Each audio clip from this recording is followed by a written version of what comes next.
Bonjour, nous allons voir de quelle façon on peut créer un organisateur graphique, une carte conceptuelle.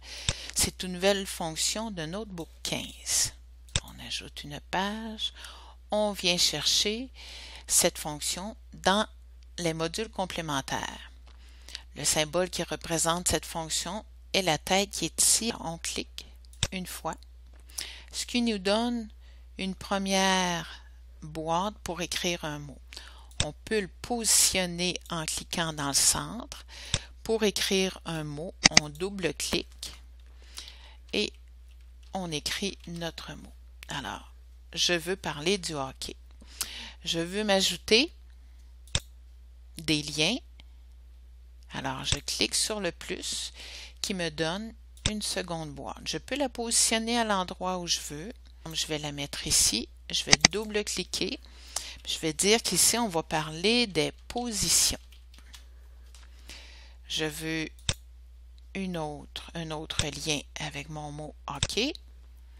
Je viens le placer dans le coin opposé. Je double-clique et je veux parler des joueurs célèbres. Voilà, un autre lien. Je vais placer ici. Je veux parler ici des lieux où on peut jouer au hockey. Je reviens à mon point de départ pour ajouter une quatrième catégorie qui va être l'équipement. Voilà. Je pourrais ajouter des boîtes à partir de mes 4 nouvelles catégories. La couleur de la nouvelle boîte est la même. Cependant, il est possible d'aller changer la couleur. Alors, lorsqu'on sélectionne la boîte, on peut venir changer la couleur puis dire que le remplissage, par exemple, est orangé. Je peux redimensionner ma boîte, mais vous remarquez qu'en même temps, mon écriture rapetisse, ce qui n'est pas toujours avantageux. Alors, si j'en ai une ou deux, j'ai encore de la place. Mon tableau est suffisamment grand pour que les élèves voient. Mais si j'en ai un grand nombre, la grosseur de l'écriture ne sera pas suffisante. Alors, je décide de faire autrement. Je fais un clic droit, je coupe cette boîte et au lieu de venir ajouter des boîtes, je peux décider que je viens placer un encadré autour de ma première catégorie pour pouvoir écrire mes mots à l'intérieur. Et je fais de même pour chacune des catégories. Je peux venir écrire à l'intérieur de mes catégories. Je vais aller choisir la grosseur d'écriture que je souhaite avoir. Et voilà.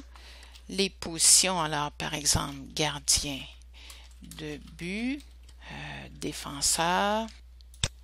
Je viens écrire des lieux. Une dernière section, l'équipement, le casque. Et voilà, j'ai toutes mes catégories. Ce qui peut être intéressant, c'est de faire un lien avec un site, par exemple.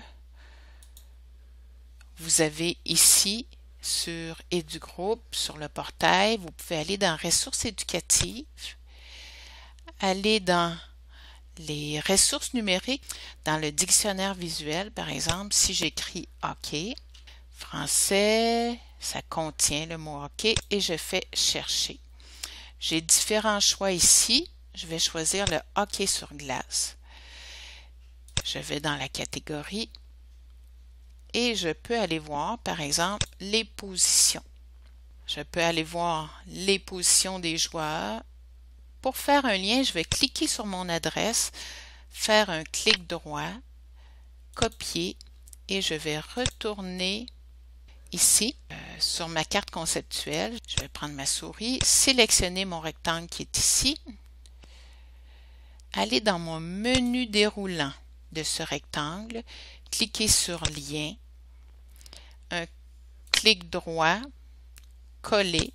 C'est une page web, je veux une icône d'angle et je fais OK. Alors, j'ai ici, sur le coin gauche, on ne le voit pas bien, il est caché un petit peu. Je vais déplacer, voilà. Si je clique ici sur mon icône d'angle qui est attaché à ma boîte position, je peux immédiatement aller revoir les positions des joueurs. Alors, vous voyez que ça peut être très pratique. Je préfère la même chose avec l'équipement parce que dans le dictionnaire visuel, on présente l'équipement du gardien de but et d'un joueur de hockey. Alors, je vous souhaite de créer des cartes conceptuelles qui vont répondre à vos besoins. Au revoir.